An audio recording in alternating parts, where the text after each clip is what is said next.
तो प्यारे विद्यार्थियों नमस्कार, स्वागत है आप सबका एक और नए वीडियो में। तो देखिएगा प्यारे विद्यार्थियों, हमारे पास में आ चुका है अर्धवार्षिक परीक्षा 2023-24 कक्षा 9वीं का हिंदी विषय का सेट बी।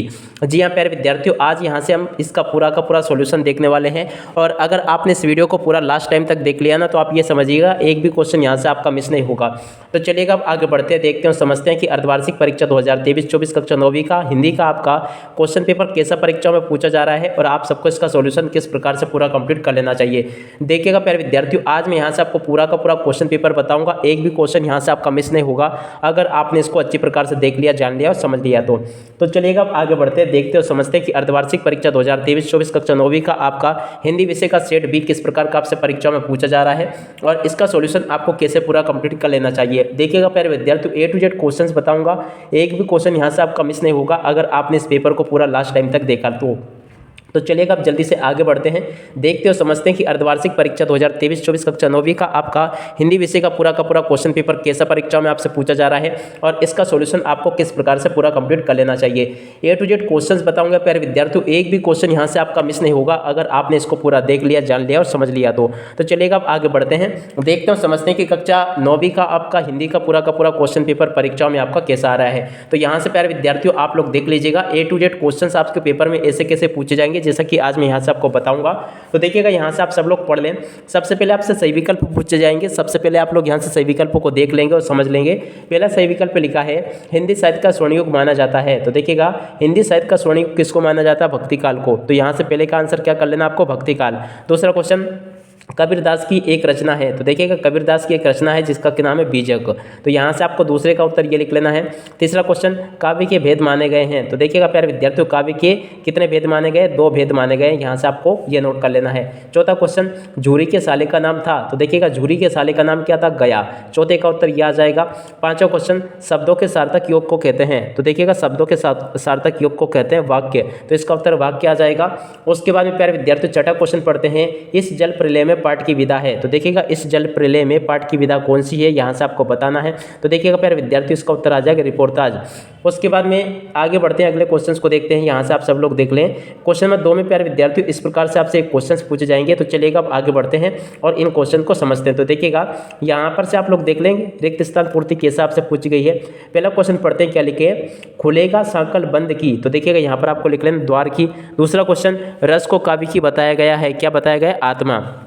उसके बाद में तीसरा क्वेश्चन, अलंकार का सामान्य अर्थ है। तो देखिएगा अलंकार का सामान्य अर्थ होता है गहना। उसके बाद में चौथा क्वेश्चन, तिब्बत में सबसे खतरनाक की जगह है। तो देखिएगा इसका उत्तर आपको लिख लेना डांडे।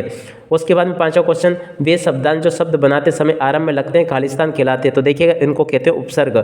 और इसके बाद में छठा क्वेश्चन, मेरे नाना पक्के साहब माने जाते थे। यहाँ से आपको लिख लेना है। तो ऐसे प्यारे विद्यार्थियों आप सभी लोग अपने पेपर का पूरा कंप्लीट सॉल्यूशन कंप्लीट कर लें। अब चलिएगा आप आगे बढ़ते हैं और आगे के आपके क्वेश्चंस को देखते हैं और आपके पेपर को देखते हैं, ताकि आप सबको पूरा क्वेश्चन पेपर अच्छी प्रकार से समझ में आ सके। तो देखिएगा यहाँ तक के सभी क्वेश्चंस मैंने आपको बता दिए।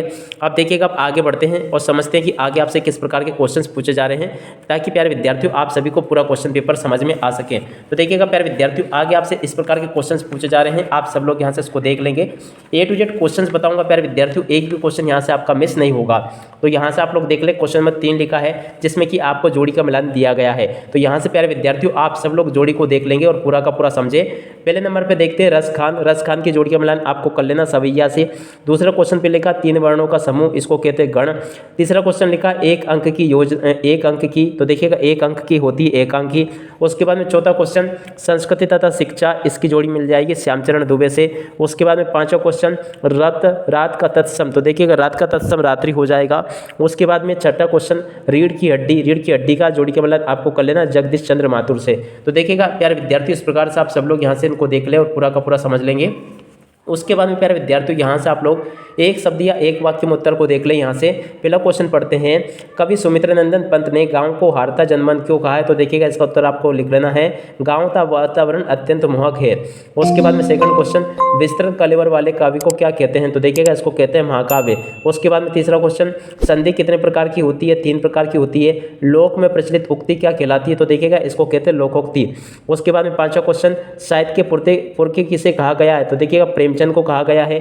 लेखिका मृदुला गर्ग के नाना पढ़ाई करने कहाँ गए थे, तो ये विदेश गए थे। तो ऐसे आप सभी लोग प्यारे विद्यार्थियों यहाँ तक के क्वेश्चंस को देख लेंगे और अच्छे प्रकार से इनको समझ भी लें। उसके बाद में प्यारे विद्यार्थियों क्वेश्चन नंबर 5 को देख लें, जिसमें कि आपसे सत्य असत्य वगैरह पूछे जाएंगे। तो पहला सत्य असत्य देखते हैं क्या लिखा है। माखनलाल चतुर्वेदी की रचना साहित्य के देवता है, ये बिल्कुल सत्य होगी। अगला क्वेश्चन, उपन्यास अलंकार में उप का अर्थ दूर है, तो देखिएगा ये भी सत्य होगा। लॉरेंस को कबूतर से प्रेम था, असत्य हो जाएगा। विचार विनिमय के माध्यम को ज्ञाता कहते हैं, ये भी असत्य होगा। विभीषिका से तात्पर्य भयंकरता से, ये भी सत्य होगा। रामस्वरूप की बेटी का नाम प्रेमा था, ये आपका असत्य हो जाएगा। तो यहाँ तक के सभी क्वेश्चन आप लोग देख लें। अब देखिएगा प्यारे विद्यार्थियों, बाकी की जो आपके क्वेश्चन है ना, उन सभी क्वेश्चन के आंसर भी मैं आपको इसी वीडियो में देने वाला हूँ। एक भी क्वेश्चन यहाँ से आपका मिस नहीं होगा। तो चलिएगा अब आगे बढ़ते हैं और इनको समझते हैं। तो देखिएगा यहाँ से आप सब लोग देख लें, क्वेश्चन नंबर 6 लिखा है, जिसमें कि आपको दिया गया है भक्ति काल को स्वर्णयुग क्यों कहा जाता है। तो देखिएगा इसके उत्तर को आप सब लोग यहाँ से देख लेंगे और अच्छे प्रकार से इसको याद कर लेंगे कि भक्ति काल को स्वर्णयुग क्यों कहा जाता है। पूरा का पूरा उत्तर मैंने यहाँ से आपको बता दिया। अब इसके बाद में अगला क्वेश्चन देखते हैं, 7वां, रसखान अथवा माखनलाल चतुर्वेदी का भाव सौंदर्य आपको लिखना है। तो चलिएगा अब आगे बढ़ते हैं और इस क्वेश्चन के आंसर को देखते हैं। तो देखिएगा रसखान अथवा माखनलाल चतुर्वेदी का भाव सौंदर्य ये यहाँ पर आपको दिया गया है। आप सब लोग यहाँ से इसको देख लेंगे और अच्छे प्रकार से इसको याद कर ले आप लोग। उसके बाद में अगला क्वेश्चन देखते हैं, 8वां, मानसरोवर से कबीरदास का क्या आशय है। तो देखिएगा मानसरोवर से कबीरदास का क्या आशय है, यहाँ से आप सब लोग देख लेंगे। ये इसका उत्तर प्यारे विद्यार्थी पूरा का पूरा लिखा है, आप लोग देख लें यहाँ से। मानसरोवर से कबीरदास का क्या आशय, पूरा का पूरा उत्तर यहाँ से आप लोग लिख लें। उसके बाद में 9वां क्वेश्चन, हथकड़ी को गहना क्यों कहा गया है। 9वें नंबर के क्वेश्चन के उत्तर को देखते हैं। तो देखिएगा प्यारे विद्यार्थी, उसका उत्तर ये लिखा है, हथकड़ियों को गहना क्यों कहा गया है। पूरा का पूरा एक क्वेश्चन देख ले आप सब लोग और यहाँ तक कि इसके उत्तर को देख लेंगे। उसके बाद में 10वां क्वेश्चन, पंडित जगन्नाथ के अनुसार काव्य की परिभाषा लिखी है। तो देखिएगा पंडित जगन्नाथ के अनुसार काव्य की परिभाषा क्या है, यहाँ से आप सब लोग देख लेंगे इसको और अच्छे प्रकार से इसको याद भी कर लें। टोटली मैंने यहाँ से आप सबको ये बता दिया। अब इसके बाद में आगे क्वेश्चन देखते हैं कि क्या क्या आपसे परीक्षा में पूछे जाएंगे। तो यहाँ से आप लोग देख लें क्या लिखा है, ये देख सकते हो, छंद किसे कहते हैं, 11वां क्वेश्चन। तो देखिएगा 11वें क्वेश्चन को आप सब लोग यहाँ से देख लेंगे। देखिएगा ये लिखा है 11वें क्वेश्चन का आंसर ये लिखा है, छंद किसे कहते हैं। पूरा का पूरा क्वेश्चन देख लें आप लोग यहाँ से और इसको अच्छे प्रकार से याद कर लीजिएगा। A to Z क्वेश्चंस आज मैंने आपको बता दिए, यहाँ से आप सब लोग इसको देख लें और अच्छे से याद कर लें। अगला क्वेश्चन पढ़ते हैं, 12वां, नाटक किसे कहते हैं, नाटक के कितने तत्व माने गए हैं। तो यहाँ से आप सब लोग देख लेंगे इसको, नाटक किसे कहते हैं, ये पूरा का पूरा क्वेश्चन लिखा है। यहाँ से आप लोग देख लेंगे इसको और अच्छे प्रकार से पूरा इसको याद कर लेंगे। तो यहाँ तक का आप सब लोग इसको याद कर ले अच्छी प्रकार से। उसके बाद में अगला क्वेश्चन देखते हैं, 13वां, मुंशी प्रेमचंद अथवा महादेवी वर्मा की भाषा शैली की 2 विशेषताएं आपको बतानी है। तो देखिएगा यहाँ से आप सब लोग इसको देख लें, ये इसका आंसर दिया गया है पूरा का पूरा, आप लोग देखें यहाँ से और अच्छे प्रकार से इसको याद भी कर लेंगे। उसके बाद में अगला क्वेश्चन देखते हैं, 14वां क्वेश्चन पूछा गया है, सांवले सपना की याद पाठ का शीर्षक कितना सार्थक है। तो देखिएगा सांवले सपनों की याद पाठ का शीर्षक कितना सार्थक है, इसका उत्तर ये लिखा पूरा का पूरा। आप लोग प्यारे विद्यार्थियों यहाँ से इसको देख ले और अच्छी प्रकार से इसको याद भी कर लेंगे। पूरा का पूरा क्वेश्चन मैंने यहाँ से आपको बता दिया और साथ ही साथ में इसका उत्तर भी मैंने आपको बता दिया। उसके बाद में अगला क्वेश्चन देखते हैं, 15वां, किस घटना ने सलीम अली के जीवन की दिशा को बदल दिया। तो चलिएगा जल्दी से इसके उत्तर को देखते हैं। तो देखिएगा इसका उत्तर ये लिखा है, यहाँ से आप सब लोग इसको देख लें। तो देखिएगा ये पूरा का पूरा क्वेश्चन और उसका उत्तर मैंने यहाँ से आपको बता दिया। आशा करता हूँ कि पूरा क्वेश्चन और उसका सॉल्यूशन आपको समझ में आ रहा होगा। उसके बाद में अगला क्वेश्चन पढ़ते हैं, 16वां, निम्नलिखित मुहावरों के अर्थ लिखकर वाक्यों में प्रयोग कीजिए। तो देखिएगा इन मुहावरों के अर्थ लिखने आपको और इनका वाक्यों में प्रयोग करना है। तो देखिएगा आप लोग इसको देख लीजिएगा और उसके बाद में प्यारे विद्यार्थियों अगला जो क्वेश्चन लिखा ना, सूर्य, पेड़, दिन, रमरथ, इनके पर्यायवाची शब्द आपको लिखने हैं। तो देखिएगा प्यारे विद्यार्थियों आप सभी लोग इनके पर्यायवाची शब्दों को लिख लें और समझ लें इनको। अब चलेगा मैं आपको बाकी के क्वेश्चन बताता हूं, जैसे कि ये वाला क्वेश्चन लिखा है, रीढ़ की हड्डी एकांकी का क्या उद्देश्य है। तो देखिएगा इसका उत्तर आप सब लोग यहाँ से देख लें और इसको अच्छी प्रकार से याद कर लेंगे कि रीढ़ की हड्डी एकांकी का क्या उद्देश्य है, पूरा का पूरा क्वेश्चन और उसके उत्तर को। उसके बाद में अगला क्वेश्चन देखते हैं, 18वां, निम्नलिखित वाक्यांश के संदर्भ प्रशंसित भावार्थ आपको लिखना है। तो यहाँ से आप सब लोग इसको पढ़ लें।